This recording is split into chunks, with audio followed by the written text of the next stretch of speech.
Hello. Very good. Thank you, Scott.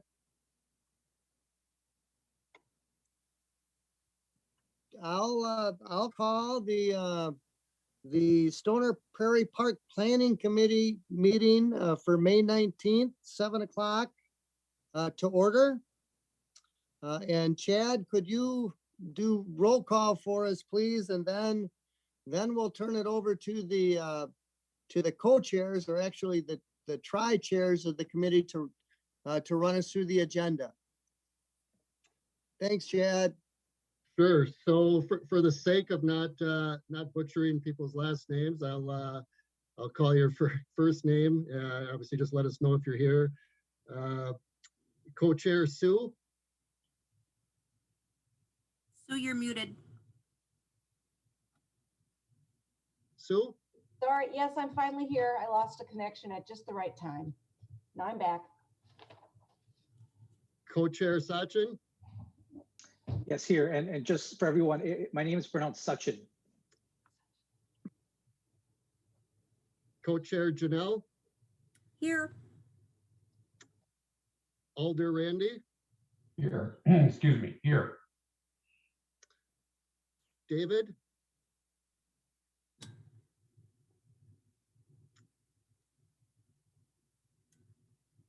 David, going once, twice, 3 times. I don't see David on here yet. Lucas. Here. Kelly. Here. Ben. Here.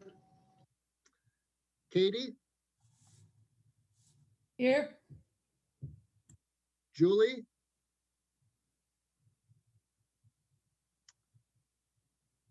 No Julie. Okay. Jane.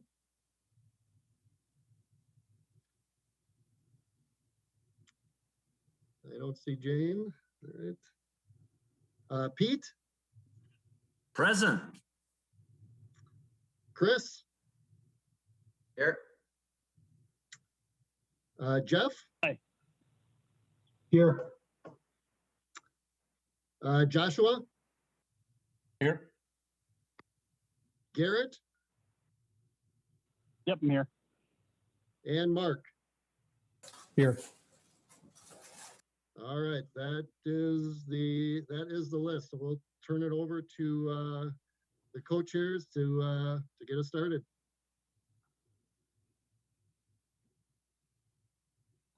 Here, I've unmuted myself to jump forward as a co-chair.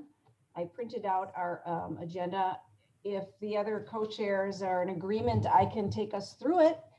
And I need to practice because I've got to learn to do this for Parks Commission as well. So bear with me. And also, if I make an error or violate our rules, Robert's Rules of Order, I don't mind being reminded or corrected.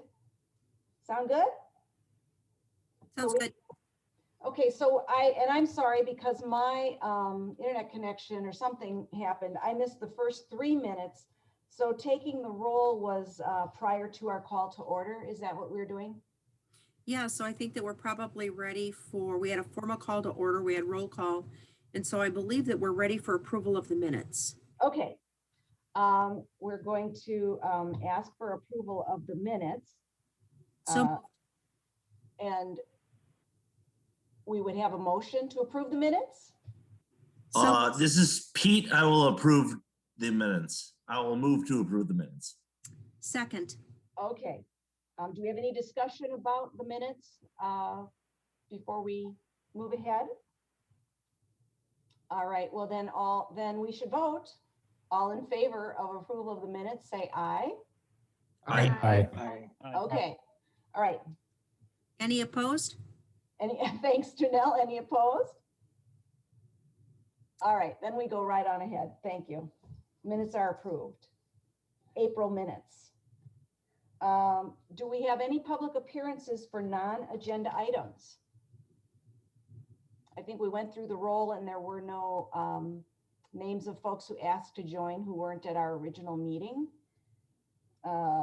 So we can close that section. And I will go ahead to agenda review. Do we have a motion to approve the agenda as it is written? So moved. And a second? Second. Pete will second. Okay. So those in favor to approve the agenda as written, say aye. Aye. Aye. Those opposed? All right, Carry it. thank you. It is carried. On to agenda items. The first one, A. Now I don't have, I'm assuming you all have your own screens here and you can look at, oh, of course, mine disappeared.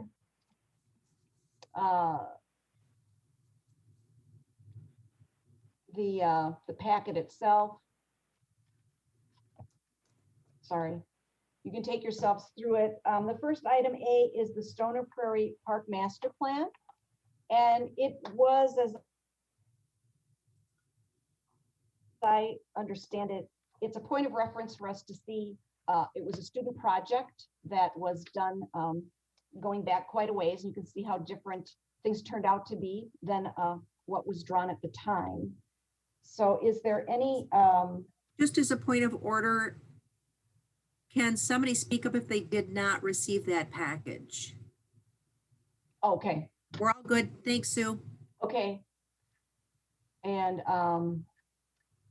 unfortunately, when I did my, I'm going to take 2 seconds here to look at my tabs because my agenda packet disappeared when I had to relaunch and I didn't realize that. So I'm going to redo it, bring it up. There, it's loading. So I'm going to be in a little bit better shape. I'm going to move on down the line to it. So And there I am. Okay. page of that package was a plan that was crafted in approximately 1996 as probably one of the original plans for that neighborhood, if I can trust our timeline. So for discussion's sake, that's been probably about 25 years ago that original piece was crafted that Yeah. I'm seeing. Yeah, and it was ideas. David Marquardt, a student intern, and Mr. Christoph, Parks Director. I don't think this is at all part of the current Parks and Open Space Plan, but it's an interesting point of reference. One of the things, it combines the school with the park, and interestingly at the time, it combines the properties. The lot lines, I'm not sure if they're accurate, so we shouldn't go by it, but is there anything anyone would like to add about that particular item? I would like to just say, so from our last perspective, and this is Pete from MUFA, from our last perspective, is the most recent example where the line is drawn, is that where the park ends? I just want to make sure we have an accurate portrayal because we don't want to bleed over too much onto the school grounds. So I want to know where the park, the most recent one, is that the right, basically, is that where it's drawn? And that's a very good question. And we were out there at the walkthrough today, a few of us, and Katie McDonald joined us, and with her magic and skills as a planner and engineer, she verified that where the fence line on the west edge of the school property ends, it's a tall woven wire fence, and it runs north-south. And if you start at Lacey Road and start going north, there's that fence along their west lot line, and then it stops. That is where the school property roughly stops. And it goes across in a direction towards the elementary school. So and there was an overhead photograph of MUFA playing on that portion that was in one of the in an original email that went between some of us on the Parks Commission, and it actually showed players on the field, and there were 6 fields, 4.5 of them were on the park and 1.5 were on the school. But now I understand you're not using as many fields, and I don't think the school has been complaining at all about that so far. No, and no, I mean, we've never heard from the school, and certainly we would never want to violate anyone's properties. This spring, of course, we are only doing small leagues, kind of trying to find out what we're going to do for the summer. So we want to make sure we know where that line is, because then we can figure out what we can fit. We wouldn't want to bleed over intentionally onto school property if we can avoid that. So there's a lot of room there- there. Go ahead. Is there, I thought we were trying to utilize like school resources and space along with the parks. Well, we do. So is there an issue with using the school stuff? No one's complained. I have to echo what Mr. Schramm has said. And I know that it seems to me that MUFA has tried to have their operations primarily on the city side of the lot. It is difficult when you're standing there to see how it you can find the west point, but looking east exactly where it goes is a little difficult. But I'd say from what we saw there striped out, it doesn't look like right now anything was going onto the school property that I could see. And to echo what Sue has said, we do try to stay as much as we can towards the corner that is the park. Yeah. We know we've probably bled over a little bit, and we want to try to avoid that to make sure we're being responsible and making sure that we're not violating Verona High School areas. Okay, well, I think we're pretty good there, and maybe we can have a separate talk with Chad, maybe at another time, just to verify that that's okay. So we're on these agenda item A. Well, I guess I still have a question. Sure. So, And now are I'm we- sorry, who's asking? Just so I oh, this is Garrett. I'm not on the Zoom. I was having some phone connection issues. yeah. So I guess I thought like the school and the park were going to kind of be, we're going to use everything kind of together. And that was the purpose of, not having certain structures and other things because the school had them. So is that not the case? Are we supposed to not do that? No, it's not that we can't. We always have, number one, have to respect that we cannot use school equipment when it's in session. But school does not tell any citizens that they may not play on the playground or play in anywhere on the property. That they, of course, would have the right to change that at any time. So, Okay. does that Well, answer then- your question? I think. Yeah, typically- well, if that's the case, then we should almost act like the school isn't there, right? And just kind of start from scratch. So I think typically what we've seen is we've seen a really lovely partnership, almost a reciprocal, that's just been almost the function of being like neighbors in this for a variety of reasons. I think from a formal protocol perspective, I would suggest that if we're looking for a formal response, we probably take that back to Scott and Chad and work through those details, because they're going to have, a better sense of the fine print around agreements that we would have going forward. But probably for the purposes of what we're doing here as general planning, I think it's been a pretty friendly relationship. Scott and Chad, are Okay. you with that? Yeah, I Good. mean, I can echo that, we don't have a formal written agreement with the school district that, they can certainly use the park space for, classroom activities or whatnot, and vice versa. So to your point, it's kind of been just an understanding that, if you want to use the space and it's available, by all means, and kind of vice versa. But, it's something that certainly Scott and I could look at in terms of getting a formal agreement with the school district if that's the direction that people want to go. I guess I'm more thinking of, with survey and things like that, we need to be clear with what's usable and what's not usable.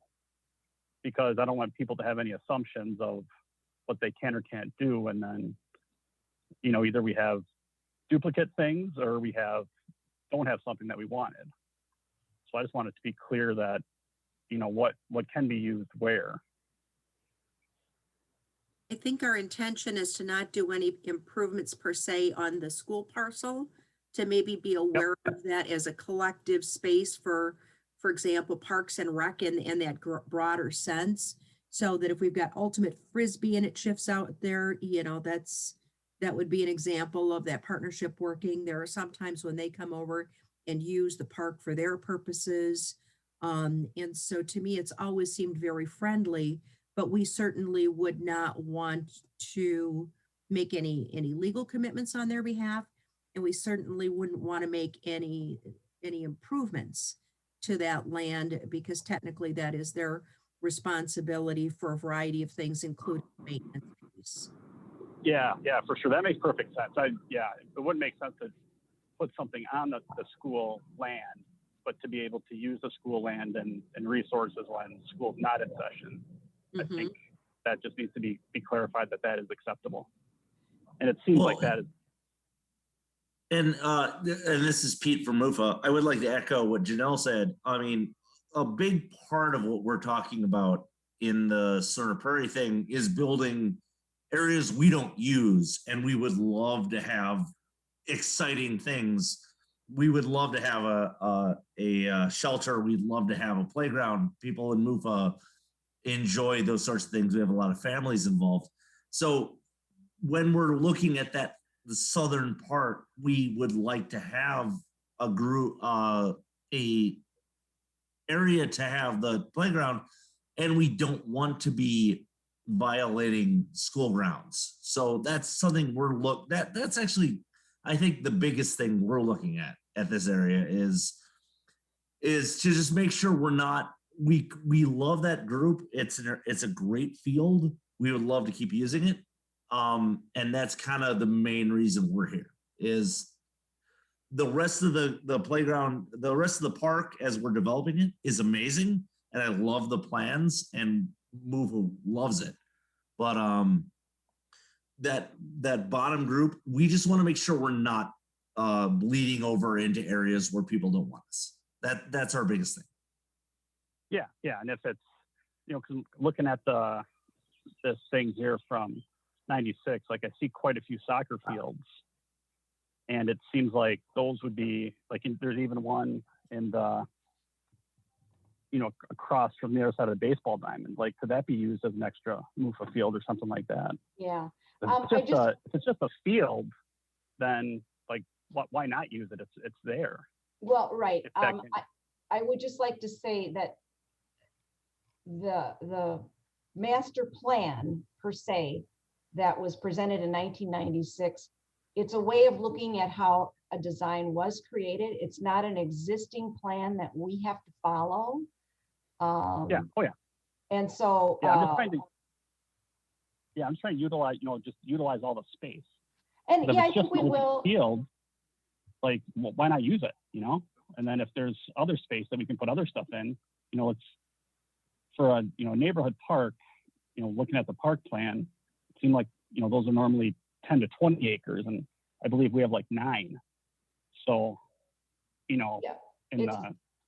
relative, this is small, so we need to kind of utilize all the space we have.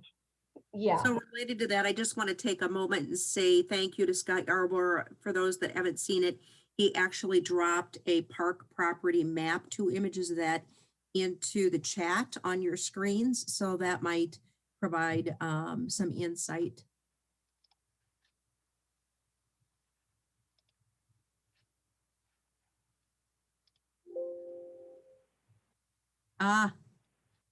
Scott, always the generous soul that wants to make sure that credit goes to Ben for pulling this up.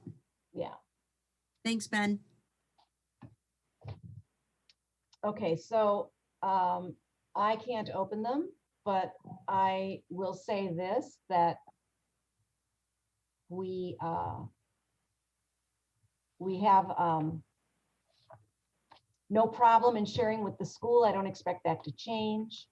And after we conduct a survey and know what those who fill out the survey in the neighborhoods that are adjacent like and want, we can go ahead and start planning and filling in the space and trying to meet as many of the needs that are indicated as we possibly can. And of course, then the budget will loom over us as we decide how we're going to manage that. So do we have any other comment? I'm handling these agenda items as mostly as discussion. They're not action items per se. We've looked at that, and without anybody else wanting to continue on this, I'd like to move on to B, update on budget, including total budget and amenity costs. And I was wondering, Janelle, would you be willing to take us through that? Yeah, so really what you've got here, folks, is if you take a look at the, this particular piece is got the city of Fitchburg stamped in the upper left-hand corner. May 21st is the date of document. Page 7 is on the bottom center. And so you're going to see some budget numbers just kind of by way of a quick overview on this. What ends up happening when we see a new development come into the city is that developer has a responsibility to move forward really with two commitments to the city as part of a parks process. It is typical that they would make a donation of land, and then it is typical that they would make a donation of dollars that then are used as specific improvements for that land. And so depending on when that development gets done, there are certain milestones within our city process that kind of function as the trigger points to say, you know, how large was that development and a number of other things that ultimately determine the math that you see in front of you. And then those things get kind of structured into what's called a fund. So you see two different funds in here, and you see, for example, 5 different projections for the timing of some of those things. So for example, Stoner Prairie made a contribution of land. And then in addition to the contribution of land, just for rough math, they made contributions of another, let's call it $200,000 for discussion's sake. So the intention is that any and all of those improvements would come from that $200,000. You see that we've also got the thing that was a little bit unique about Crescent Crossing, which of course is the Viridian development that you see at the intersection of Lacey and Seminole, is they were restricted in how much land they had to use. Without getting into the details, there were some additional civil engineering that needed to be done to that parcel. And so instead of donating the land, they chose to create a small dog park that's really intended mostly for their use. But in lieu of providing land, they made a larger capital investment to be used for the park. So in their particular case, the Viridian project is making contributions of approximately $566,000 towards this project. So when I saw the numbers originally, the thing that occurred to me is, you know, if I looked at William Ryan and said, okay, they've got a land and they've got about $200,000, but not to be derisive, it sounds crazy. $200,000 doesn't buy a massive amount when you really kind of get into a park if you start taking a look at the pricing of certain things. But as we took a look at this other piece coming in from Viridian, and then thinking about our public works project, namely the pump station that's coming in, and the opportunity that afforded us in maybe putting in a shelter and then kind of combining some of those numbers. That was the original vision for our task force coming together around those numbers. We did reach back after our most recent meeting and asked for some clarification because we'd seen one set of numbers originally and a different set of numbers most recently. And I want to thank our staff here. They reached back to Misty. She oversees all of the finances on behalf of the city, and she gathered up this data for us. So I can tell you that it is theoretical that there might be a small small amount of money that is yet to come. But basically, that is nothing that we should count on, and that we can rely on these numbers. Any future numbers would be small and candidly at this point are uncertain. So this really gives you, I think, a solid idea of what the numbers are that we've got to work with. Off the top of my head, you know, if I kind of just eyeball this super quickly, we're probably talking at about 600, I'm sorry, 5, 6, right around $750,000 for rough math. Any Hi, this is Garrett. Yeah, so does this budget cover the Crescent Crossing Park as well, or is that a total separate committee and effort? This includes Crescent Crossing. So what we are doing here Okay. is the collective effort of all of this. Normally what would have happened is that if this would have been done the traditional way, the William Ryan subdivision would have had their parcel of land in approximately $200,000 to work with if they did not make a contribution to support any kind of shelter efforts financially. Janelle, I Yeah. think Garrett was asking whether the funds allotted here have to pay for the park that will be developed within the Crescent Crossing parcel. The Correct, town, thank the you. little, yeah. Right. the Is that answer- correct, Garrett? The answer to that is no, I Correct. believe. Right. So The dog park isn't being paid for out of the $60,970. No. Yeah, if they're investing in that dog park, it would be completely separate of these numbers. We do not need to consider that dog park as part of what we're doing here.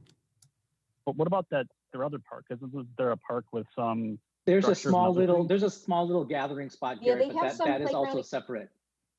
It's separate. Okay, thank you for the clarification.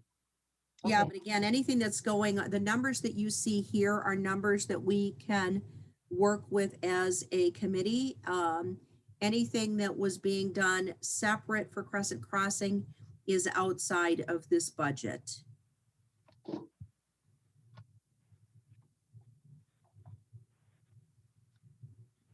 Any other questions for me on this? I guess I have another one about the Crescent Crossing folks. Do we need any representation from them or any input from them? Because I know some people are moving in, but I don't know as far as their HOA and all that other stuff. So we did make an offer out into that area that did not get followed through on. So I think the intention is that we go forward as a team. And then at some point, the one of the end deliverables that we'll have is that we'll have a community gathering and share our recommendations to all of the neighbors in a public space. So that would be including any, you know, recent addition to William Ryan, any of the folks that are that have moved into the Crescent Crossing area. And so that's how we'll make sure that we're including in those folks. A question or comment I have about that is, wouldn't we, would our survey go to them? To Crescent Crossing residents? I guess we hadn't really talked about. I would think so. Yeah, like if they're There stakeholders, were- they're right there. Yeah, initially there just was not a response, you know, nobody there yet as we were getting started. I think technically what could be done there would be to reach out to Veridian and go through their administrative team. They have a very tight HOA over there. And so between those folks that are already there and the ones that are coming in, I believe that Veridian is going to have an ability to get that message through to those folks. Okay, Then who's going to take that action? You know, I think on that particular one, I'd probably like to ask somebody from staff to help us with that, since it probably needs to come from a more of an official source. I can respond to that. We did reach out to Chris Ellers, and he did appoint, I believe, a representative. I don't know if that representative, I don't believe, is on the committee, but certainly you know, through the notify me information. I believe Chris was planning to follow along with what we're working on. From a staff perspective, I might make a comment as it was kind of alluded to prior that, with their dog park and their little bit of a tot lot, I think we need to consider what they're working on so that we, in theory, wouldn't also do a dog park and those kinds of things. So, but to the further point, I think we just lost Scott. Yeah, So maybe we'll circle back. Hey, there he is. He's back now, or at least I'm Scott, we missed the ending of your remarks.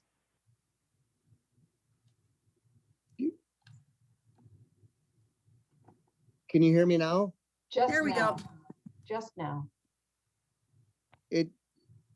Well, and like I say, I'm thinking similar to a earlier comment, we definitely want to take into consideration what they're planning in their development. So we wouldn't duplicate a dog park per se, or a small tot lot or that kind of thing. So I think, as we plan the area, we look at it regionally to make sure that we're not duplicating amenities or improvements. So Scott, just confirming that we don't want to duplicate those services, but our budget is still intact. Correct. Yeah, Right. those are the dollars that we have allocated to for the Stoner Prairie project. Yeah. Now, Scott, you mentioned not wanting to duplicate it, and you mentioned tot lot, but we do have a tot lot at our existing park, and I'm just gonna take a giant leap here to say that the survey respondents would want something like that. Oh, certainly. Okay. Thank you. I view a tot lot different than a dog park, I guess. Correct. All right. And now I understand. It was part of it. The message was breaking up. So, and we'll see what the survey respondents would like. And as the parks chair now, having to think about this as planning an area park, which is to serve people within about a half-mile radius, that does include them. So we're going to keep that in mind, and certainly not push for a dog's park. They've got that there, and it's not going to be very large, but it's certainly something that once people know it's there, they may want to take their dogs over there. Do we have any other questions about this budget page, Stoner Prairie current budget? Okay. Talking page 7, I'm assuming that's point. Yeah, that was page 7. And real quick on that, I know we had talked a little bit about a potential shelter tying into the well. Assuming the well is separate from this budget and we're just sort of like starting from a wall, is that pretty much accurate? we're starting from a what? I didn't catch your last word. There's a well that's going to exist there regardless yeah. if there's a park structure that we would sort of tie into. Yeah. Yeah, that is correct. So basically what we've got is a pump station specifically. Again, as we take a look at Crescent Crossing, we needed to put a pump station in there in order to deliver water. Katie, please correct me if I'm off on that. And so really, because that infrastructure was going to be in place, there appeared to be some nice opportunity to connect some dots. And because that infrastructure is in place, it allows us to bring water, bathroom facilities, and a number of other services at a fraction of what that would normally cost. I see Katie nodding. All right.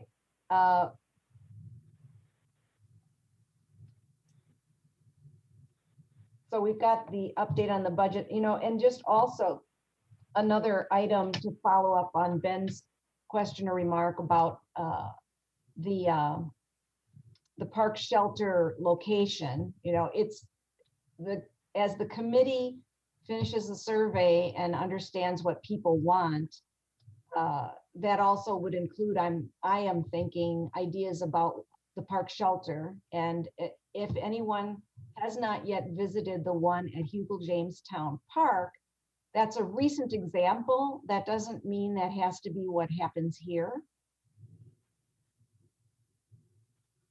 by any means, but it's a finished product, and we can use it as a reference point at the very least. Now, go ahead. I think that's a good point. So it might be good to know what the cost of like that similar shelter would be on our lot with the existing, water and all that stuff. Because, Yeah, look I at think that, it's, over $500,000, that's kind of a lot, but you mentioned that, since we have a lot of stuff in place, we could probably be, less than that. So I think it'd be good, before the next meeting to have some type of a ballpark for that stuff. yeah, I think that there are a couple of dynamics on that, at least from what I've been able to gather on this. So if we take a look at the package from today, we see two sets of numbers in there that I found intriguing. The first one is from a shelter from approximately 2008. That shelter, granted, that's obviously a long time ago. Let's call it 12 to 13 years for discussion's sake. That particular shelter seemed to have slightly fewer upgrades, but it was at $172,000. The one that was done in 2016, which appeared to be a little bit more consistent in that it was also, it was a joint project with some civil infrastructure. That project, again, 5 years ago, was $534,000. Anybody that's in the trades right now will tell you it's extremely difficult to estimate what the costs of construction are.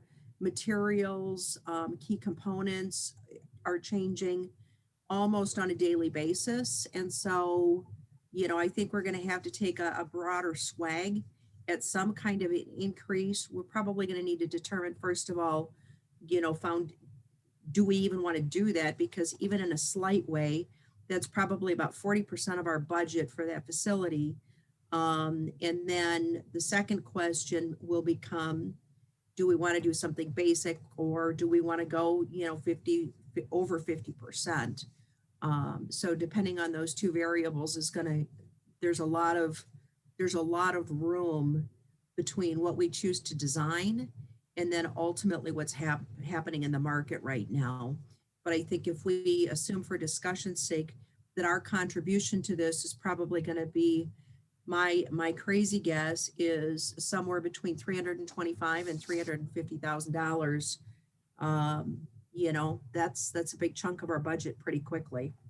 That was going to be my next question. Is do we have any adjustment to cost of goods sold with building cost rising? Is there any adjustment to the budget because of that? no, It doesn't change our number. It just changes what we're able to do with our number.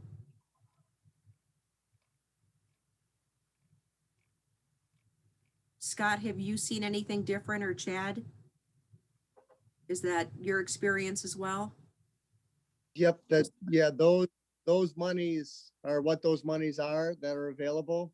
I will just, for a point of information, I know the engineering department has been asking what the group would be interested in seeing in that well station, because they are looking to design it, this year, towards the end of the year, and then build it next year. So we're going to have to, if we are going to do something with that facility, we're going to have to, do it in the short term.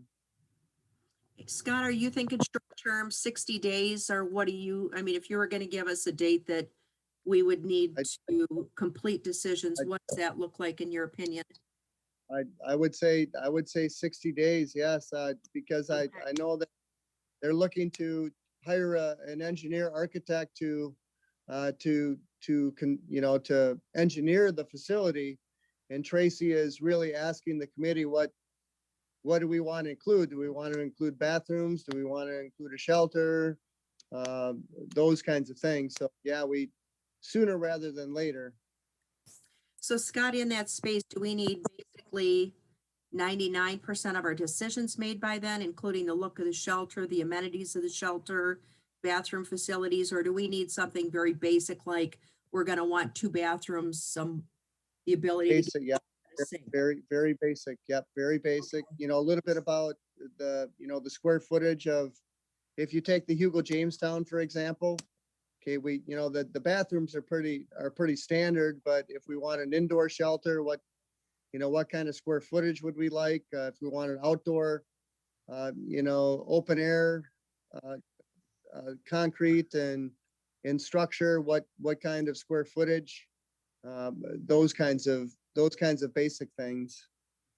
Scott, so this is Pete for MUFA. How much is the difference?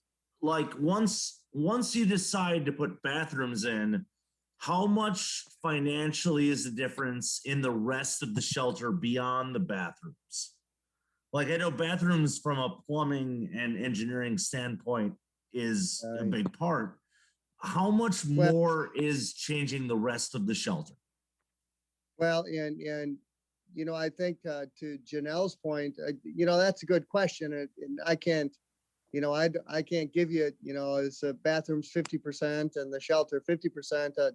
What I can tell you is they're going to get water and everything there, so it is going to be very cost effective to put bathrooms there. It's not like you've got to get water there, so you know, there would be a cost savings that way. So if you decide to put bathrooms there, this would be the most cost effective way to do it. Because like I say, they're going to have water and they're bringing water and everything there.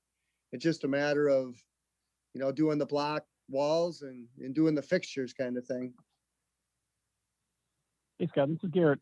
Is there any space constraints with what we have over there? Because I think it's like a double, you know, house lot. But I don't know if there's any type of, you know, setbacks and other things that might limit, you know, the physical space that we can have over there.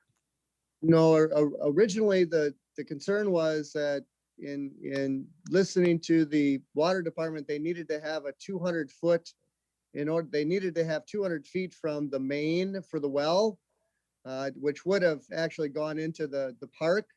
But Tracy was able to get a relief from the DNR in that they're going to be allowed to insulate that pipe or that lateral, if you would. So they're going to be able to build their structure on that lot.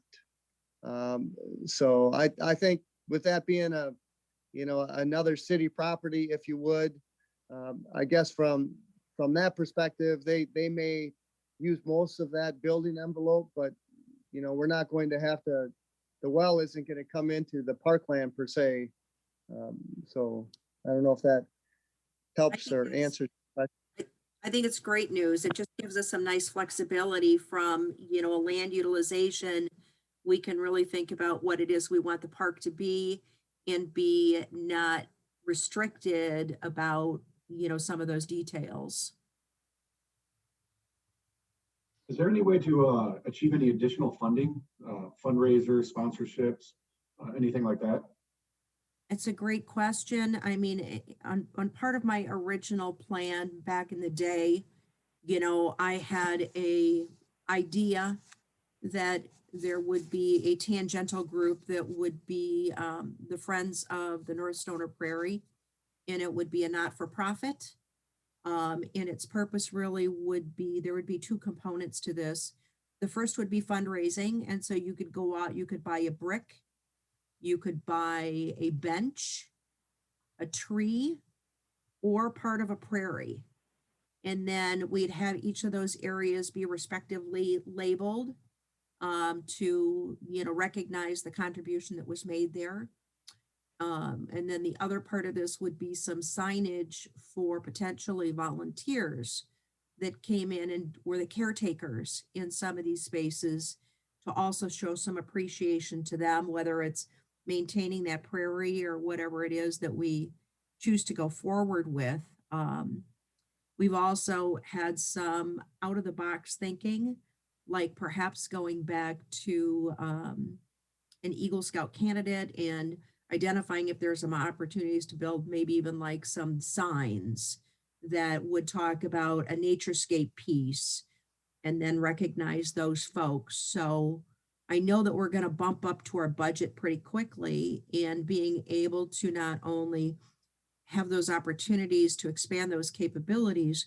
But in my opinion, the other part of this is that, you know, if I go through and there's a bench that's got my name on it, I have a personal connection with that park then, and then it all makes us feel like we're just closer to that place and where our investments and where our care come. But I think that's probably, at least my thoughts were that needs to be a little bit farther down the line once we're clearer about what we can fund and where we're going to need some additional support. And I think what you know that you're asking for can generate different responses from people. So once we have a plan for what the plan looks like based on input, then I think that the different things that are surface as the needs may speak differently to different people. Are we able to get an idea of kind of which materials are particularly affected right now? I mean, I know everything is higher, but there are certain things that are massively inflated because of home building and everything else. And so I wonder if we could get even a quick assessment of like concrete block and steel are far less affected than anything made from a plywood or a dimensional lumber. And then that might be able to inform our design decision on being able to get a little bit more based on the materials.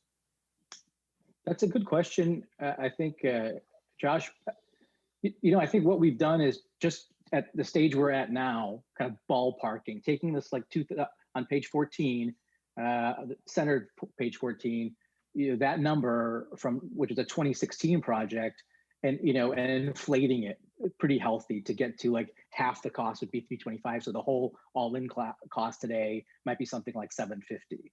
So I think that's a good starting point for now. And then as we get feedback in terms of what size, use cases for the shelter, how many amenities, then we can, you know, dial that on and then get some feedback from people about what are some value engineering options within these parameters.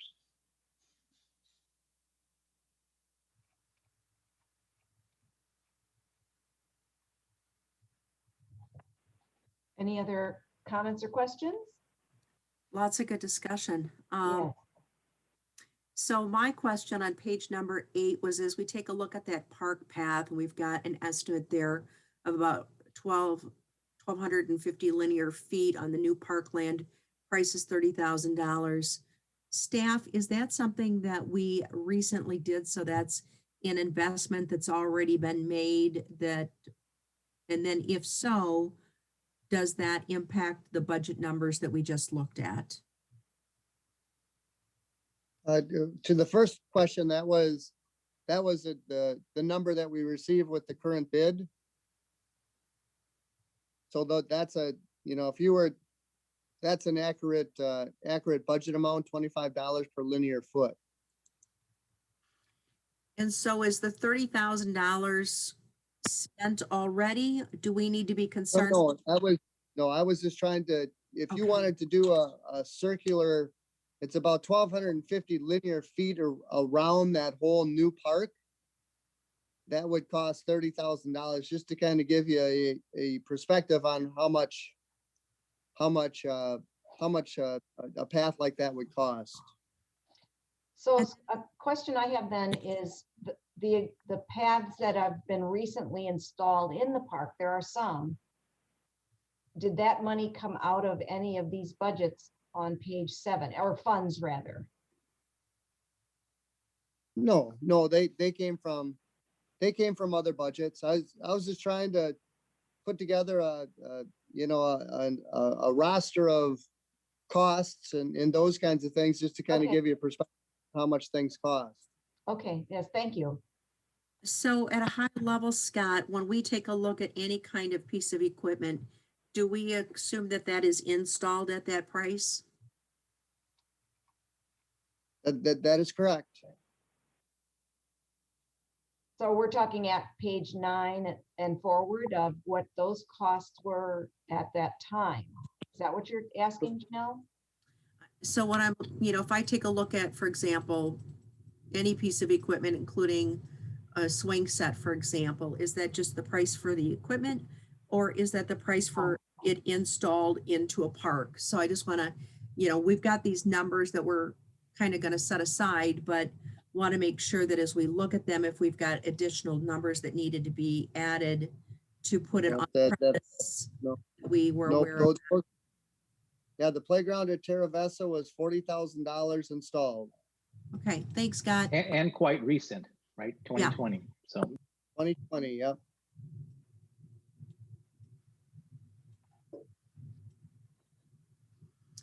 So I just want to thank Scott and others for pulling these numbers and examples together, because I think they're quite illustrative. And I think, this will come up in our discussion of the survey in a few minutes, but I think seeing these things help ground around the vision for what the park could be and where the dollars could go. So thank you for that. So Scott, if I may, kind of, and I know I'm gonna really be asking a tough question here. So we see these two shelters, again, Swan Creek at, let's call it 172. And then we've got our Hugo Jamestown at 351. Can you, if I may, can you summarize the major differences in those two facilities? What two again? Yeah, The Swan Creek Swan Creek and Jamestown. Hugo- So, for example, the Swan Creek, so Swan Creek has bathrooms. Yep, it's got bathrooms and that's, and then that open air, it's got a little bit of a retain or a sitting wall there.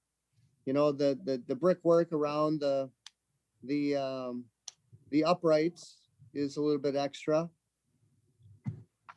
And then the Hugo Jamestown shelter, that does have radiant heat in the floors of the shelter. But then you can kind of view the block where the light comes in. Those are basically the bathrooms, and then there's the center chaseway. And then you can't see it, but on the other end is a little bit of an open air shelter with some picnic tables underneath it. So, Well, that one there though is with a well, so that's the total cost. That's what I'm going to say, right? So it's almost like double the. That includes the well and all of those kinds of things. and Swan Creek was not in conjunction with a well, correct? That is correct. That is correct. That's an octagon with bathrooms in it. So Or a if you hexagon. if you take away half the cost for the Hugo Jamestown Park, kind of splitting it with the well, in a sense that's 300,000 something Mhm. for the shelter portion, maybe 275 for the usable shelter portion. It's kind of double what the other one is, or I guess another third more. Yeah, but it's enclosed, it's got radiant heat, there's a lot more features there. Yep. And it was 2016, which is, that's 5 years ago too, so. Yeah. What happens when you bring in the idea of revenue generating, like a beer garden, or leasing the space out to festivals and things like that? Does that have any bearing on the budget, or is that a separate pile of funds? That's separate. Yeah, no bearing on the budget. I think it's helpful in selling the facility to the policymakers. That if it's a rentable space or a usable space, the more uses that the investment can allow for, I think the better. Setting Yeah, I aside think with that, though, we beer- also need to, I was going to mention, that then we also have to consider parking and all that other stuff too, if we're going to think forward that it's going to be for big events regularly. Yeah, and one of the concerns that I have is if we've got bigger events, I think it's one thing to consider this in a larger park that is well suited to that, like we've got where the splash pad is. Having that same kind of traffic go through a highly residential area, I think also has some some counterpoints to consider. Scott, this is Pete from MUFA. When I'm thinking of the shelter, I'm thinking of the one at McGaw. When was that put in and how much did that cost? Well, Do you when know? we, yeah, if you recall, the shelter, originally was a bathroom and then a little bit of a lean-to. And then what we did is we renovated the shelter and extended the open air portion. And as I recall, that was 250,000 for a renovation and then an expansion of the shelter. And that was about how long ago, Scott? Oh, mercy. Maybe 4 years. Okay. So we're still probably in that $300,000, $350 range by the time we think about our portion of this. If you're looking to put bathrooms and a small open air shelter, I think that, that might be heavy, but I think that's a good number. Scott or Chad, do you have any specific rec department programming needs that we should be thinking about either for the shelter itself or for the park in general? Are there any specific rec department programs that are in need of space? What would they be? Great question.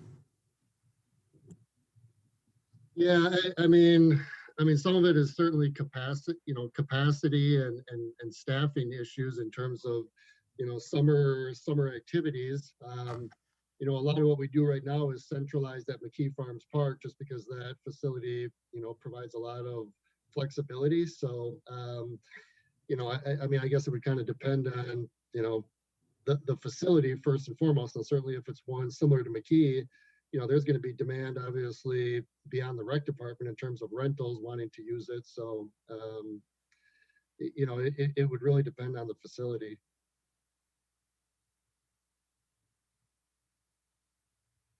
Chad, you may know, or Scott, but Chad is Recreation Director.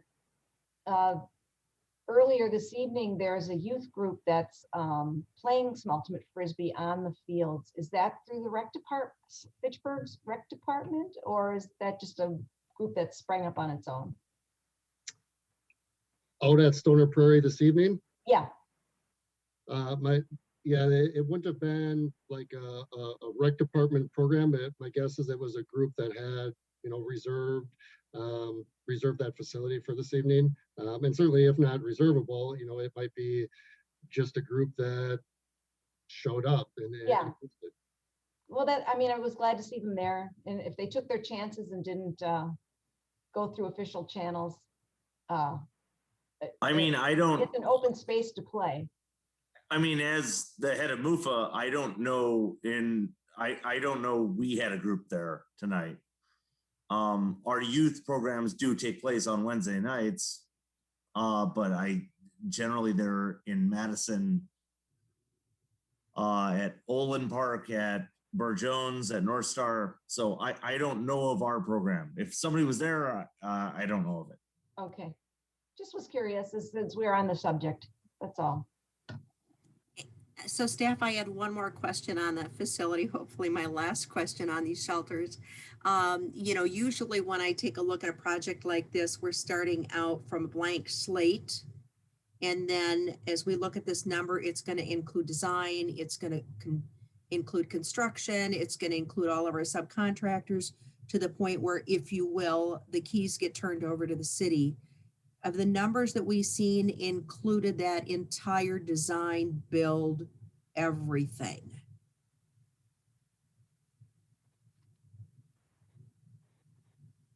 For the Hugo Jamestown, I believe that was just the construction cost, and engineering is typically about 10%.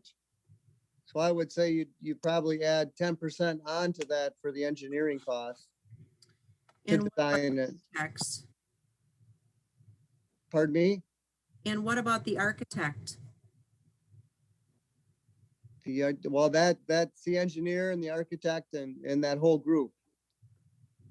They're not separate, they're one group. The engineering company might have architects on staff, and they they kind of work collaboratively to help us with the design. So as we take a look at, for example, that 500 and, let's call it $530,000 for rough math, what is missing from that number that should also be considered to get us to a total number? The design, which would be about 10%. Okay. I'm going to ask a question. That may seem naive, but this isn't my area of expertise. If the city of Fitchburg, that's a paid for and designed structure that the city paid for. And if, and I'm stressing only if, it was replicated elsewhere in the park system, is Fitchburg allowed to just go ahead and use the exact blueprint, do the exact thing? And Generally, no. no, you owe a commission at the very least to those So there's a lot of complexities. when experts you start getting outside into of building. the Fitchburg. When you start getting into the construction of a building and you have to consider all the mechanical, electrical, plumbing, how the civil engineering gets brought into it, how the building wraps around that, what the maybe specific building codes are for that given city. Really, there's enough of a change that almost every one of those needs to be treated as custom. What I cannot speak for is any intellectual property elements that would also be associated with their design, and whether that would be another factor that would preclude us from replicating that. But generally speaking, we need to pay for design as part of a facility. Katie, can you give me a nod on that one? Yeah, generally, we will take our budget, and of our total budget, 10% of it will be spent on architect engineering fees. So we take the total amount of money that we have to spend, subtract 10%. And that's how much we can spend on the actual infrastructure. Okay, thanks. Thank you. Sue, the answer to your question about the use at Stoner Prairie tonight, that was MUFA. Oh, okay, well, that's good. I'm just happy to see kids out and playing. Yeah, actually, my youth chair just messaged me that our middle school league did use Stoner Prairie tonight. So Okay, very good. You gotta love this technology.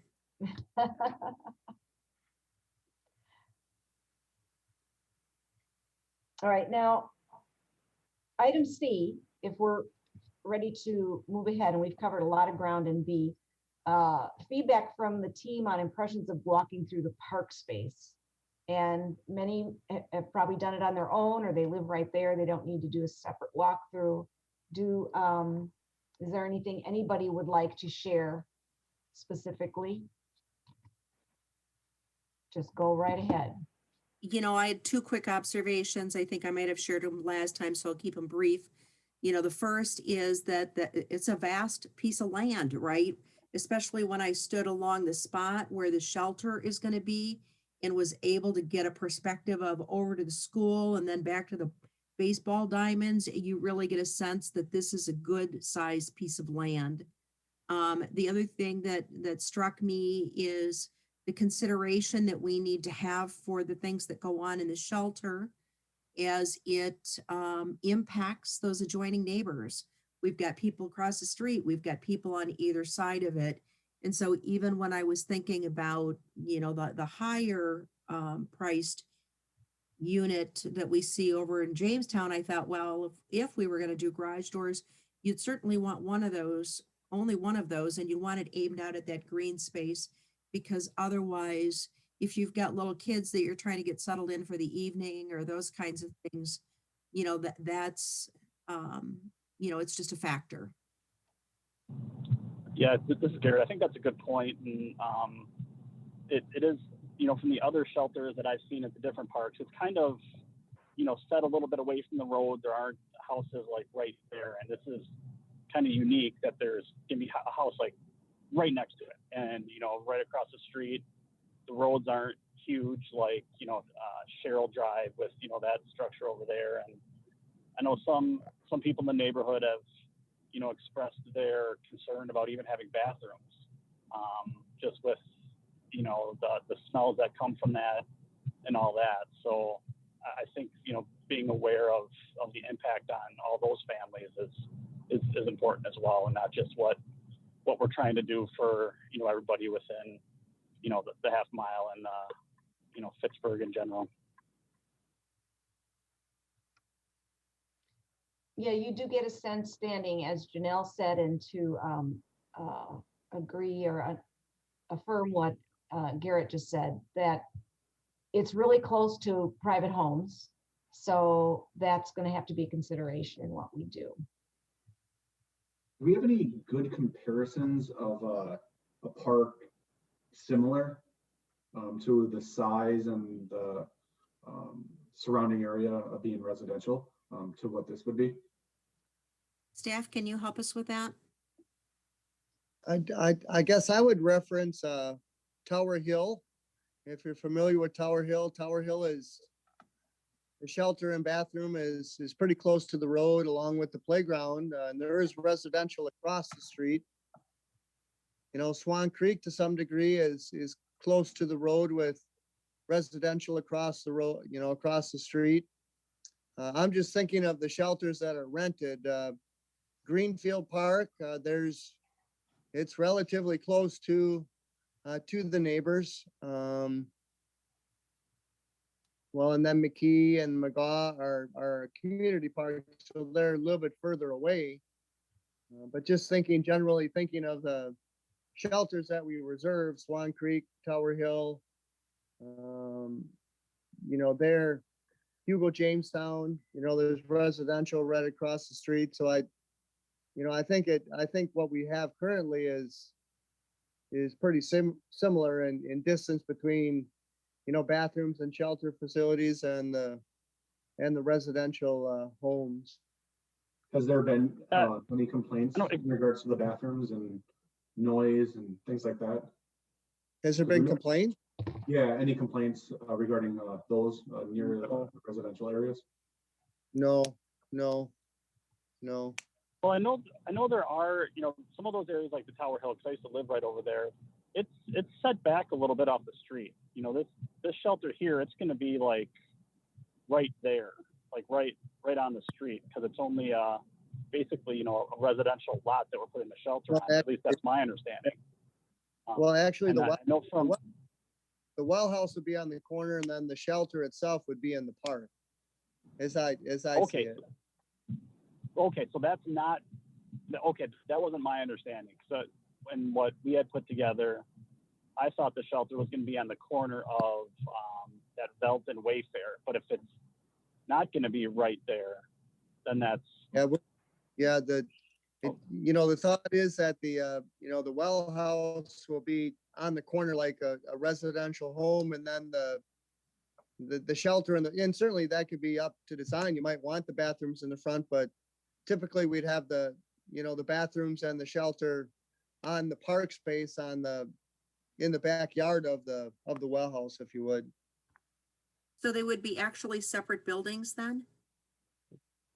No, they would be one building.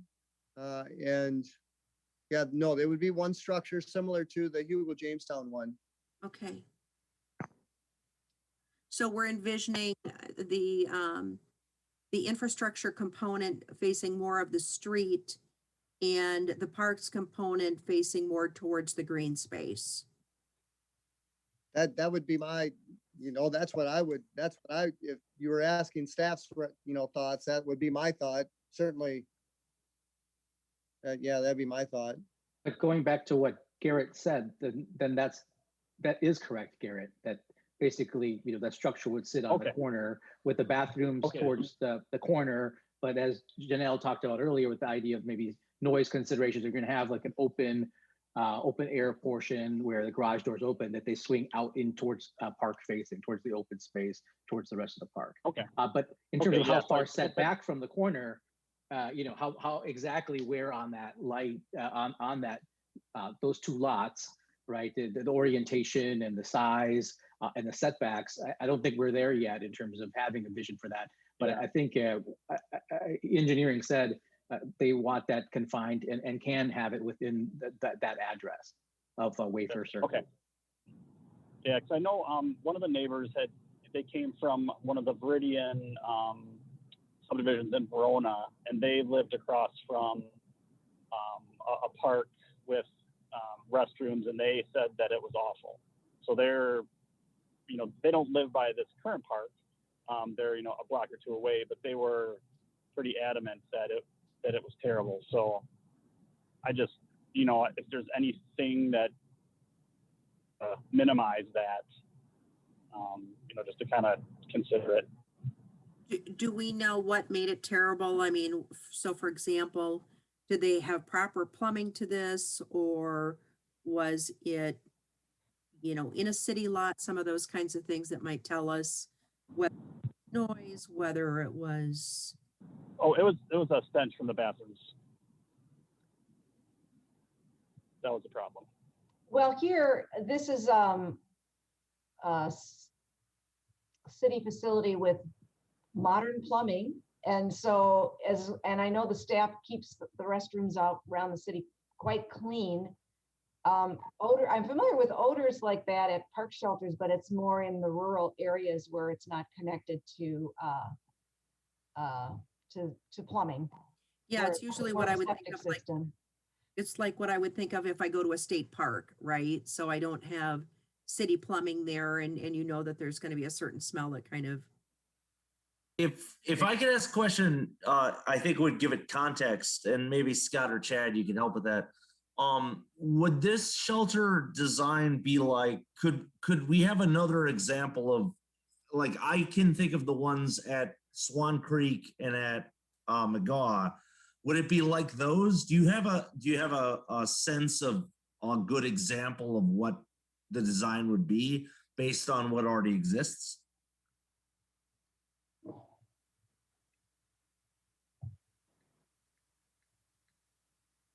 Well, Pete, go ahead. Sorry, Scott. Well, the Swan Creek, if you look in your packet, you have a picture of the Swan Creek one. And that's page 17. Page 17, where it's a hexagon, and then the back third or 2/3 of it, that's where the bathrooms are. And McGaw is probably similar in that the bathrooms are a block building, and then there's a wooden open air portion that is on the back side of it. Well, and Pete, I think it's a good example. I appreciate that, Scott, because I mean, we've been playing at McGaw for years, and you can't detect the bathrooms from 12 feet from the bathrooms. They're great venues. So I wouldn't see if it was a similar design, I wouldn't see that being a concern. Yeah, I was just giving feedback from people that lived in a New Viridian subdivision who had circle fence. So I just wanted to make sure that their piece was heard. I think it's a good point. I mean, it's an opportunity for us just to kind of go out there and witness it for ourselves. If we went to, for example, Tower Hills or Swan Creek, and that's just kind of one of the things that was on our checklist. So we'd make sure that we either felt good about it, or we were at least aware of that, and thinking about the folks that live around there and how that piece is also. Yeah, because they live there. They're not just there,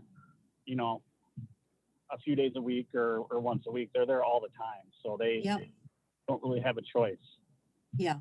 This shelter is basically going to have the same type of plumbing that all of us do in our homes. And I'm pretty close to my neighbors, and I think many of us are, and I don't think that's a regular problem in the suburbs. So I think it's not an issue that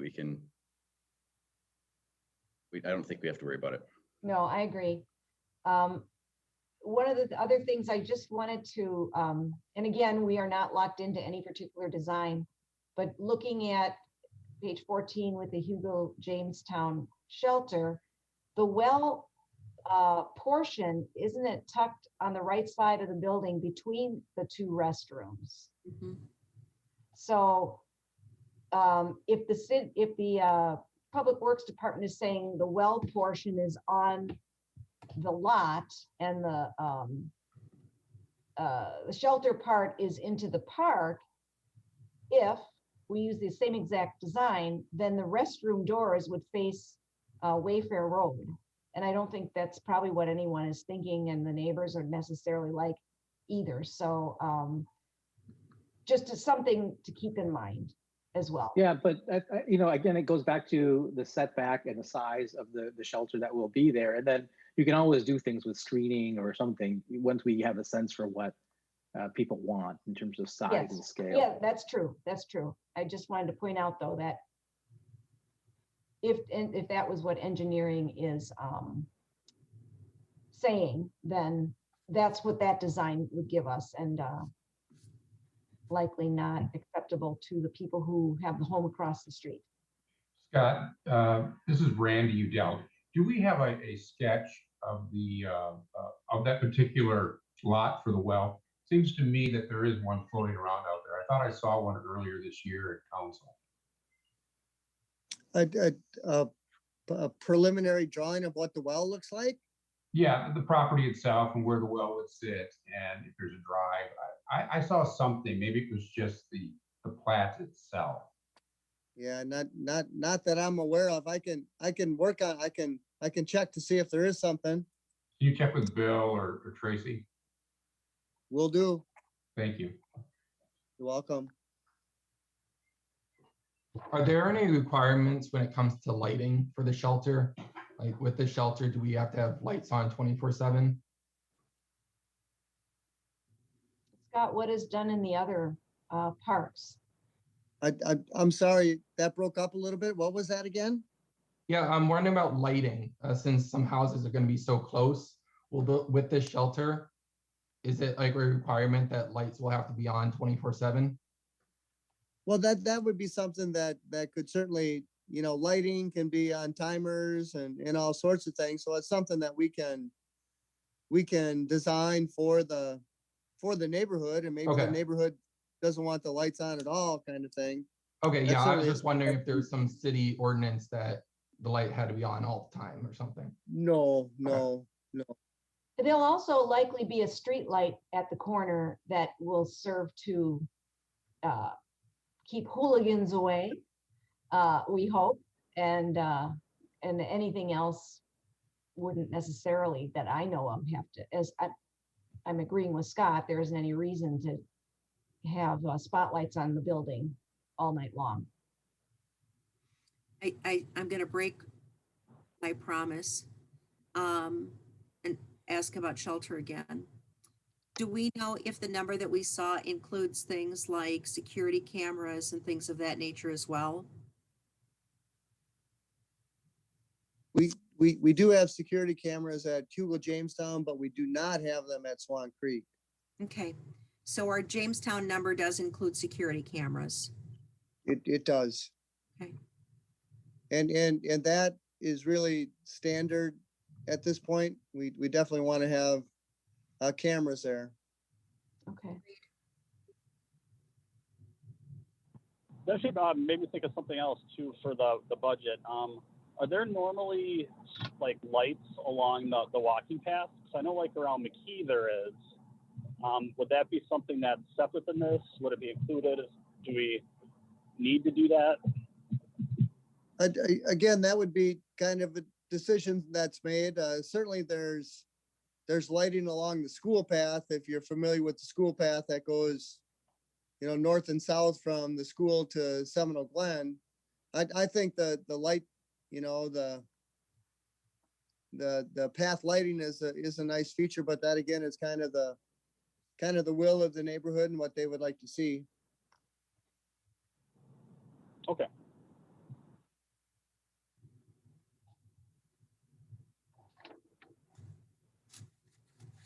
Anything else on our impressions of the park space and more questions about the shelter? We could move on to planning process framework. Janelle, did you have anything to add on planning process framework?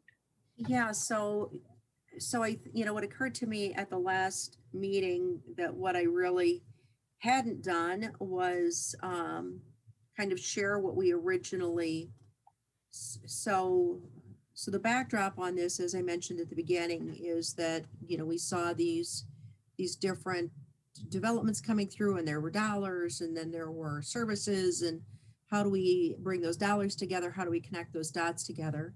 And then, my belief was that if you did that and you brought all of those things together, you could have something more special than those components independently.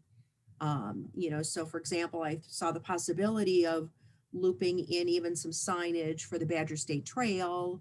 You start thinking about, this is maybe how we want to expand the reach of not only the park, but the way that our neighbors can connect, not only within the park, but then to other services around the area.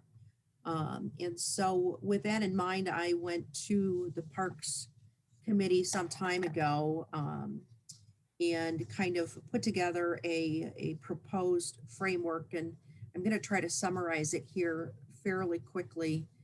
I could provide you a copy if you're looking for a really amazing document to help you fall asleep at night. I can pretty much guarantee that this is going to get you there. So really what it was is it started out with a high level conversation around, how are we going to use this park? What kinds of folks are going to want to use this park? Because I think we've got some people that want to bike, we've got some people that want to walk their dog, we've got littles, we've got potentially bring in Parks and Rec, and somewhere along the line you start thinking about where's the majority of the interest. So how much money do we spend on connecting different park resources? Where do we not need to invest in this park because we've already got a basketball court at the high school or the middle school? And so there was a process that kind of went through to say, how do we start out at 100,000 feet, survey the folks that are going to use this, and then come back and say, okay, these are our top interest areas, which would also tell us what we don't have a need for, right? Do we have a need for winter sports? Do we want to spend 45% of our budget on a shelter? How do we consider Parks and Rec? And all of those things kind of blended in then to a next piece of, what does that land utilization look like? And where are we specifically making investments in assets that align behind that need? And so, I think part of this is going to be for us collectively to think about, how do we consider everyone that's going to use this park, and then setting some of those priorities as we move forward. At some point, this really starts getting into the weeds on a number of other things around where we have partnerships, where we can look at potentially a not-for-profit to complement that. I don't know if we have an opportunity to reach out to some of our partners in the community that have expertise in that space, right? So for example, we've got one of the key leads for JP Cullen lives here in Wildwood. Tricor has their business here. There's these opportunities potentially to bring in other partners into this group once we kind of get going. And so I think at some point, I just kind of wanted to share with you that there was this planning process that started out at 100,000 feet and then said, okay, now how do we look at land? How do we look at budget? How do we get creative and bring in partners and fundraising? And so, if anybody is interested in that document, let me know and I'll be glad to share it. It ended up being the genesis of this committee when we worked with the Parks team originally. So that's, as my daughter says, that's my story. Yeah, I think again, with the school resources, I think we need to figure out what we want to do with those, because there's, things there that we can use, but you know, the school doesn't really have the best and doesn't really keep up their resources the best compared to like a park, at least in my opinion. So I don't want to say, you know, we have a play structure for, you know, 4 to 6 year olds at the school, so let's not do anything with that. I want to make sure that, you know, we're close by, the people are using it a lot. You know, we all spend a lot of money in our taxes and we have money to spend, so we should be able to, you know, have some nice things in our park that we're, you know, going to utilize, and not just utilize or plan on having people utilize the school stuff just because it's there. Are you reading my document?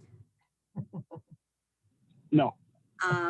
So yeah, that was in there as well, as to kind of say, you know, if we take a look and we consider the area, we've got certain assets at the middle school.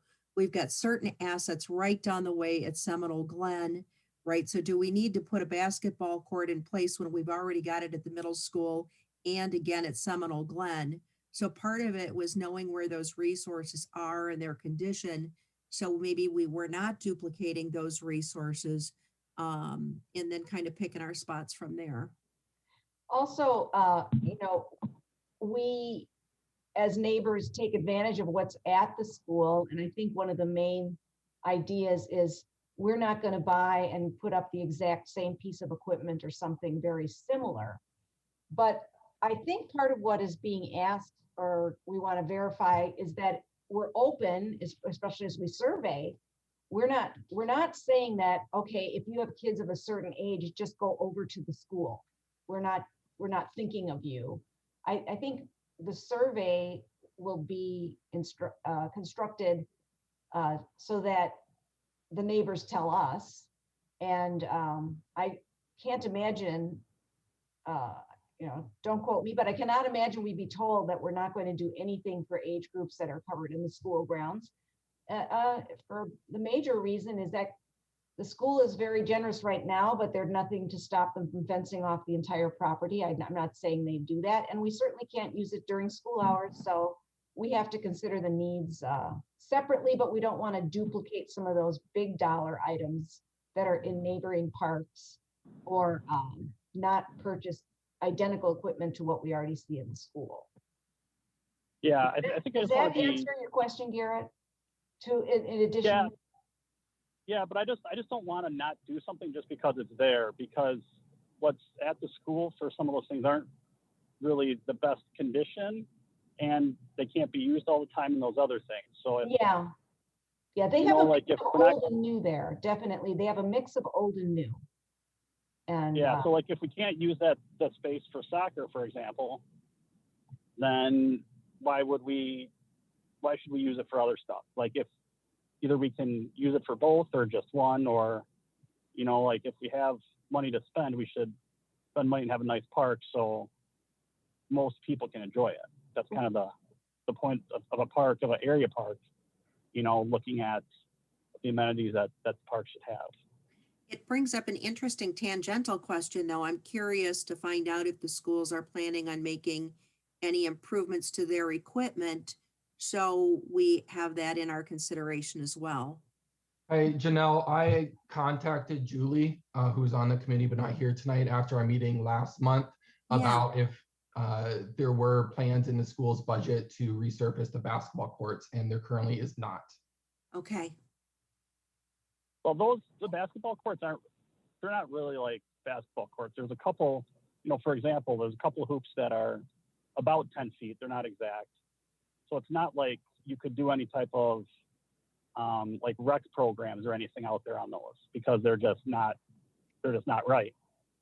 You know, and then like, you know, tennis courts, I know tennis courts are expensive, but you know, there's nothing super close for that. That would be something that, you know, older kids and adults could use.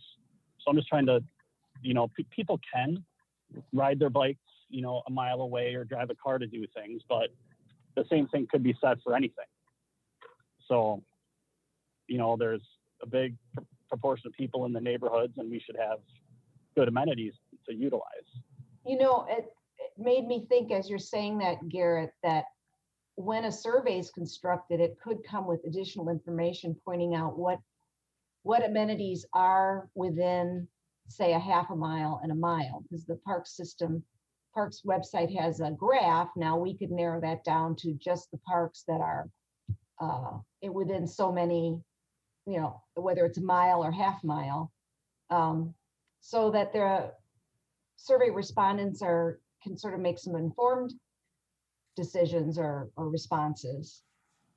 And to that point, Yeah, I think being specific with the surveys will really get us a lot of good information and asking the right questions the right way, so we know. So there's no really room for interpretation of, did they mean this or that? Right. I agree completely. And, I think if we reflect on this past hour and a half, a lot of it has been providing each other context, right?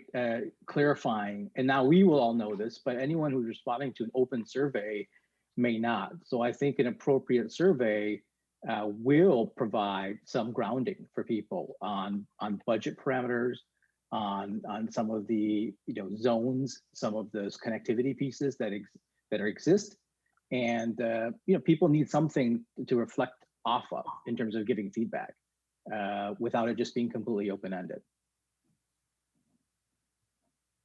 Yep, totally agree. Yeah, and we've sort of in a natural fashion moved from planning process to survey and begun some comments there. And I know, Janelle, you had in the original discussions prior to this group being formed, wanted to pull in somebody on our committee to help create the survey. Yeah, I think Ben and I had a brief conversation around it, and Sachin and I had a conversation around it as well in gathering really, I think, the collective neighbors' thoughts. So as we move forward, we've got some sense of what their priorities are, in a big picture sort of way. Is that what you were looking for, Sue? Yes, yes. And we have to get going on our survey, and I would think that by next month, I'm hoping that we get less of a bird's eye view and more on the landing, on the runway. So we're close to ready to go. I don't know if that's reasonable for you and for Ben to start working on and get the survey put together. Is it something? Your thoughts on that? Well, I think something else has come to light in the last couple of days with, the comment that Scott had made about the 60-day kind of window, right, about the shelter. And given that additional context around the survey, I think it puts an onus on us to move ahead with the survey as quickly as we can. That's feasible. And of course, I think what we'd want to do is bring that back then to this committee for their review prior to that going out. But then second to that, I think because we're talking about moving from bird's eye to landing, I think someone like Katie or Chris might be good on helping to design a survey. So I would see if maybe that as a fourth member, if Chris or Katie could, they don't have to, I understand everyone's time is limited, but I think that could be useful in understanding some of these contexts and framing some of these things for people to give feedback on. For Scott, do we have any other previous surveys like this? I know I saw the super general one in the packet, but have we ever done something like this before? Just to kind of, something that has a groundwork that we can go off of. Well, and Chad kind of asked me that question before the meeting, and if I recall, I believe we did some type of survey when we updated the McGaw Park master plan. So I could certainly see what I could find on that. I know we, did some general surveying when we updated our park and open space plan, but I'm thinking the McGaw Park project might have some examples of survey questions, and certainly I could reach out to the planning department too, to see if they've got some general ideas on what the survey questions could be. And I like the idea, and I think the timing of it is, let's use the next couple, 2-3 weeks to put that draft survey together along with, our strategy and getting it circulated. And then hopefully in June, we can get it signed off on and get comments back by July and begin to start to do some laying out of the different, different amenities that we hear that the residents are interested in. So Yeah, Scott, and another thing I didn't know about was how do we actually do the survey? So, I don't know if that's already Well, established. we've used like Survey Monkey. Well, there's a whole, host. I'm not too familiar with them, but that, certainly electronically, there's ways to do it. Paper wise, there's ways to do it. And certainly the homeowners associations, that could be a vehicle to get out. We could, do some mailings. We've got a big, I don't know if we would do our rec serve. I'm thinking that we're going to want to try and, limit the survey to the, the quarter mile or the half mile radius. But I think there's different strategies and ways to get it out to people. But that would be another thing that we'd want to kind of parallel track as we come up with the questions for the survey. Yep, definitely.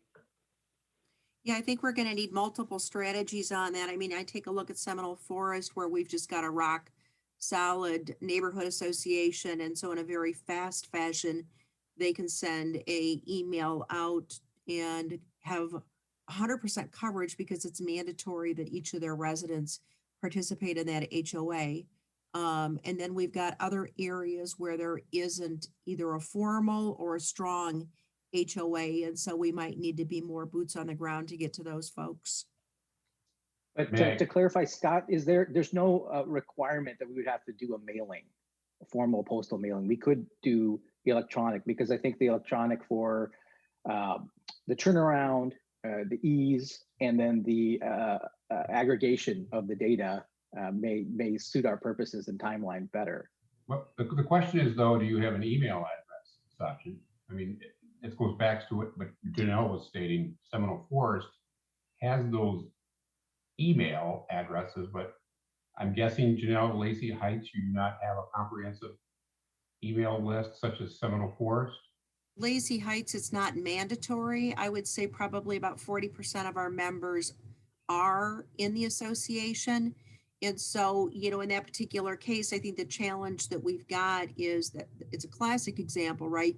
We cannot say with confidence that we have touched 100% of the residents. And I think that that's kind of ground zero, is making sure that we can confidently say we've given everyone knowledge and an opportunity to participate. Well, thank you. And I think that's where what I'm leading up to is I think maybe what is the next step?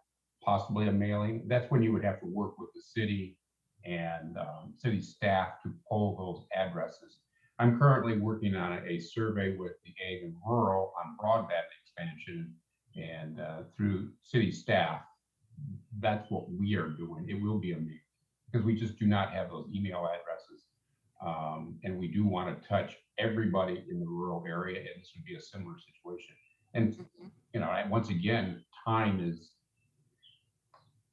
will be needed to because we're pulling city staff away from their everyday responsibility. So if you put up a Qualtrics survey with a on a site where people can go to that site, and then we have a survey, part of the survey questioning, requires you to list your name and address so that we can look for duplicates, and that way, yes, we don't have email addresses, but I think using other tools that do exist, neighborhood Facebook groups, other tools, I think there's ways to leave a survey open for, let's say, 2 weeks, and those of us who are members of each neighborhood here, representatives, can make sure we're getting the word out to as many people as possible to encourage a very broad reach and opportunity for participation.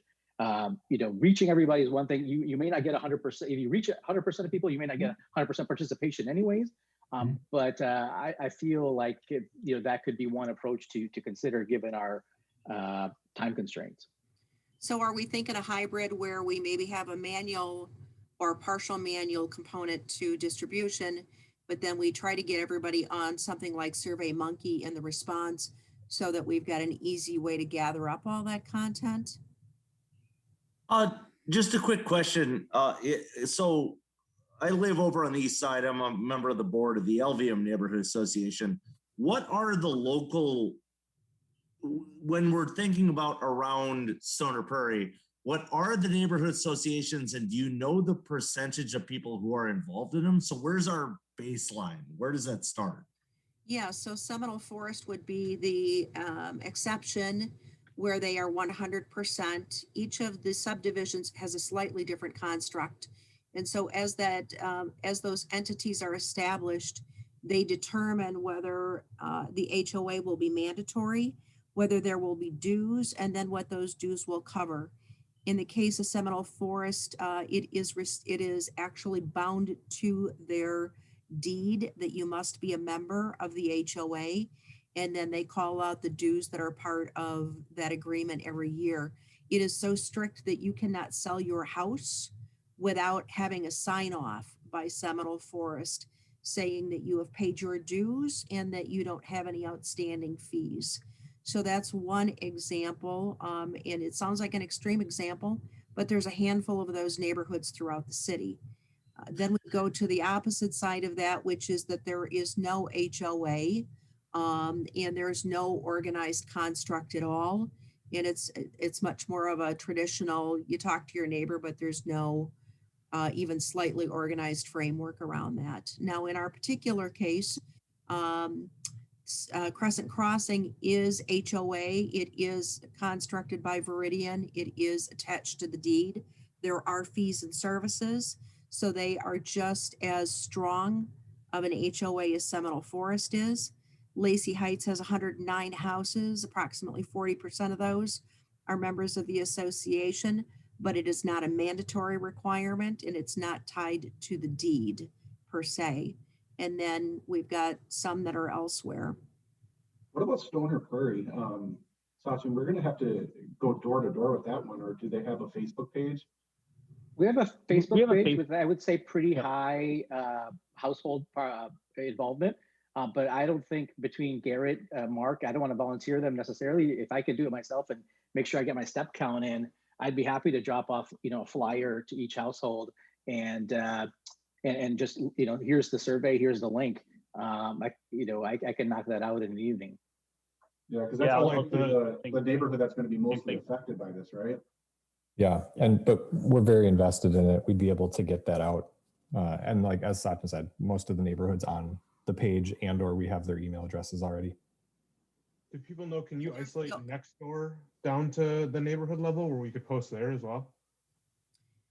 Another thing that we've done in the past is just getting those signs like you would get at Home Depot, right?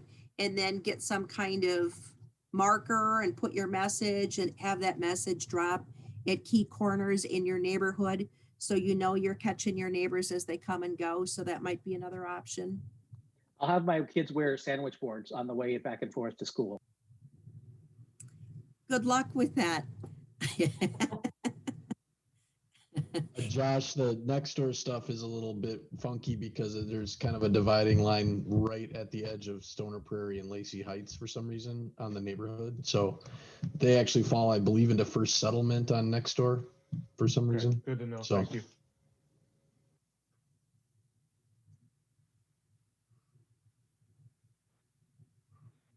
I want to know how you get your kids to do that because I could barely get mine to make their beds when they were young.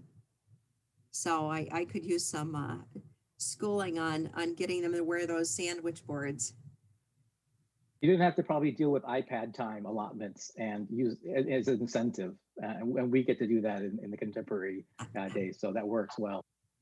Yeah. So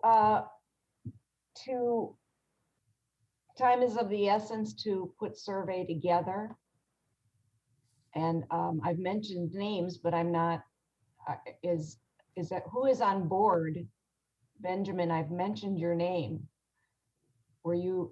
Yeah, I mean, I think we all need to have a little bit of input. So I would say something like maybe it makes sense for, let's say, I'm not sure who's part of that list right now, but maybe up to a handful of us would sort of do some final vetting of questions. But I think if we all sort of had some place to give some input over the next 3 to 5 days or something like that, and put a deadline on that, and then we would review that and hope to maybe, let's say, a week from maybe a week from Friday, which would give us sort of that day before Memorial Day weekend to sort of get it ready to launch sometime the following week, have it open for a couple weeks, and then we would have some results by the time that we meet next month. That's kind of what I'm thinking. Okay, and Katie, when we were at the walkthrough of the park today, you had some comments about public input, and I was hoping you'd share those now. You asked me, what type of, how the survey questions were going to be constructed, and that's not my bailiwick at all. What was the question you asked me, and what was the remark or your comment that you offered? If you're still there, Katie. I am, and I'm trying to remember what we were talking Well, about. you were, okay, I'm sorry. Just the format of the way the questions are posed, where they, I can't remember the term you used, but it was a term that is something that surveys can be, it's not open-ended, but I think that it was that we were going to do a little bit of thought ahead of time. It was not going to be an open-ended survey. As we talked earlier, it may be something where tennis courts we already know are going to be out of the picture, or something where you wouldn't put a splash pad necessarily as an option for something that went as a possible amenity at this park.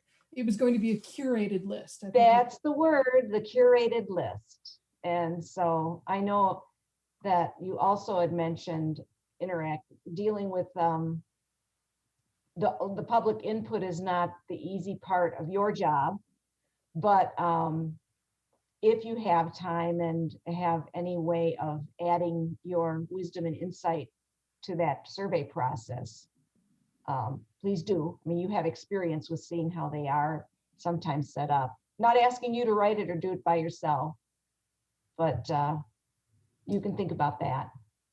And I think that Benjamin and Sasha, you guys are already intimately familiar with this area, would have a much better background in the starting point for these items that may go on that survey.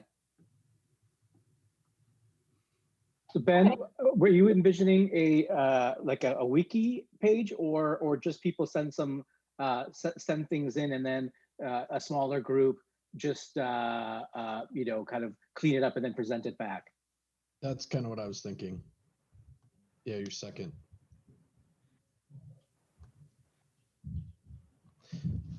But we still need to decide on sort of a platform for where that will actually live. So that needs to get figured out as well.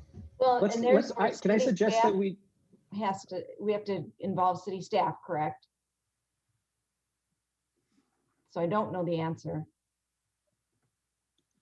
Maybe we can work on that specific platform piece in parallel. So while we're collecting the questions, knowing that options exist, and then working with city staff, if the committee is okay with that, to determine whether that's SurveyMonkey, whether that's Qualtrics, or what specific platform might be optimal for our needs and time frame.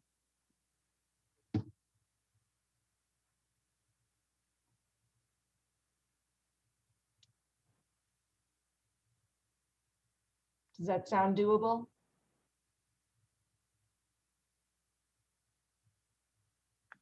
Bueller?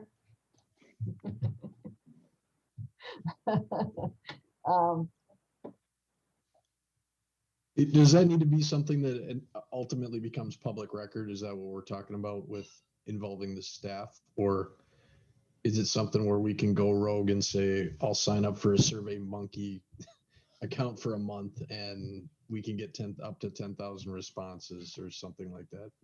What's our obligation there? I do not know the answer.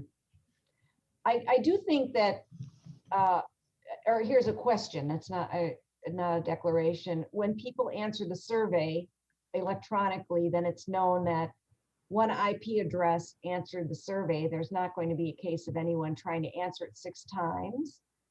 I'm just assuming that's a given, but also that there is, even though I say I personally would register from our household, that, and we know my address answer, we don't know what my answers are. There's a separation between who replied and what they replied.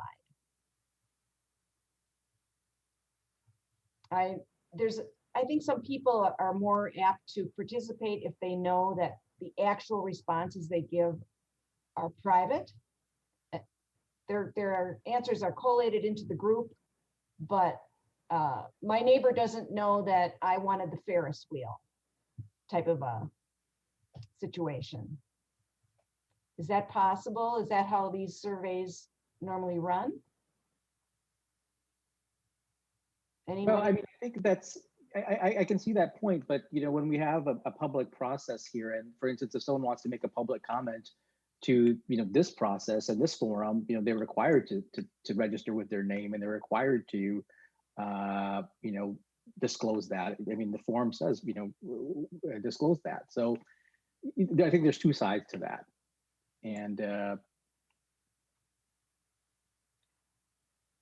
well, yeah, I think that it's just part of giving feedback is, you know, that's just what it is. And I would hope there's not any ill will for people expressing what they, you know, want or don't want. Well, if there's a way of it being separate, I mean, I certainly, I guess it's a question for staff, because I've participated in surveys in the past that the city has made available, and I am curious to know if someone can search backwards, look up my name, and see how I answered on any given thing. I think people have a bit of an expectation of privacy if they're filling out a survey like that.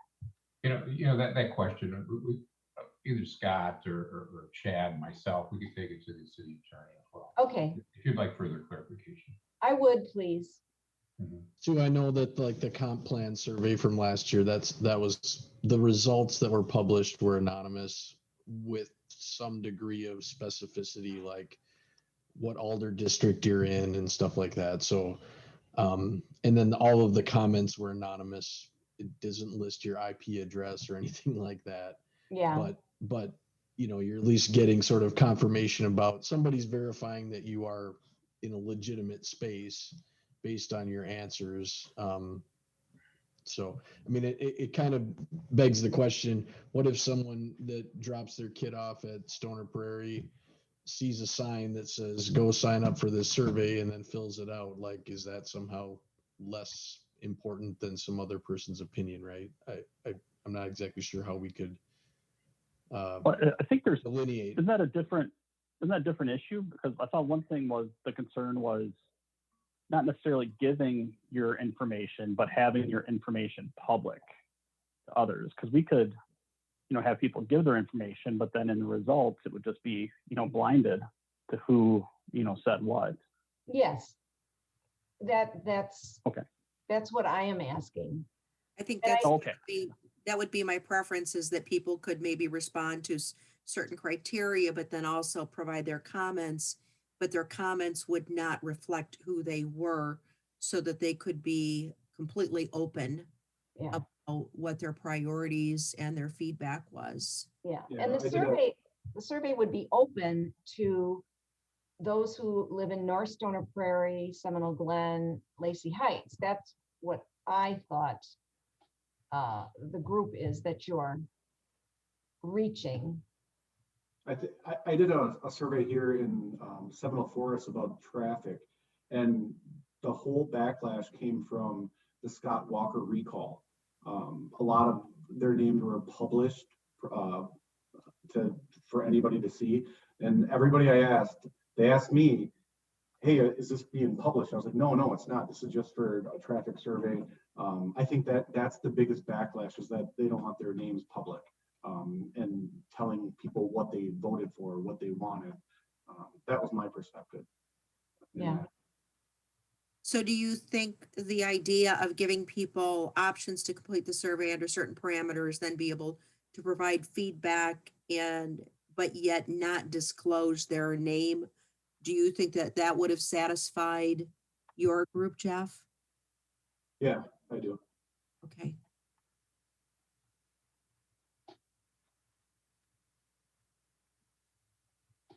So do we have enough discussion about the survey to know that when we close the meeting, we know that there's a group of people that are going to move forward with it and start working on it? So to whom should people who have questions in the next, Ben, what was your window of time? By next Friday, is that right? Well, I was thinking that we need to have a first round of questions submitted probably by Sunday night. I'm thinking, so that maybe whoever, you, me, and whoever else is part of that can sort of take a first crack at it and then sort of get something out for everybody to look at and probably likely revise next week. Okay. So with the goal of it being sort of ready to publish on Friday, or at least have sort of a plan by Friday. Because ultimately we're going to need to get this out to people and have a quick turnaround by whatever it is, June 16th or whatever. Yeah. So can we put a deadline that says before you turn the lights off in your house Sunday night, if you had questions, they need to go to one of the two of you, and then you can sync up on those for kind of next steps, or what are why we? don't you send them to both of us? Okay. And then that way, we can, I think that may be easiest. What do you think, Ben? Is that, or do you want them? Oh. So we can review them on your back patio. That sounds good to me. Okay. I would just add, send that as an email, for who to send it to, because we have a couple people not here. Yeah. Okay. As a follow-up email, sure. Put that instruction. And I think that would be great. The other thing is, I don't think that we've got our collective emails and phone numbers for this group yet. So if we've got a mechanism to kind of make sure we've at least got your two, I think that would be, I think the emails that Scott has been sending out, Scott Yarbrough has all our email addresses listed there. Not phone numbers, but our email addresses for the registering for the Zoom, for this Zoom. So I think there you have access to everyone's email addresses. Okay, awesome. Thank you.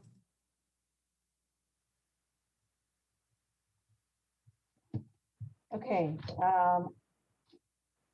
Well, we've moved on a little bit to next steps and wrap up. Is there anything else anyone would like to add in section F of next steps and wrap up? I think we've done it, but others may have something more to add. Okay, I'm going to move on then. We have adjournment. Would we not have reports from, it says adjournment before reports from departments and announcements. So let's just reverse the order and have the adjournment at the end. Does that make sense? I move that we change report from department to go before adjournment.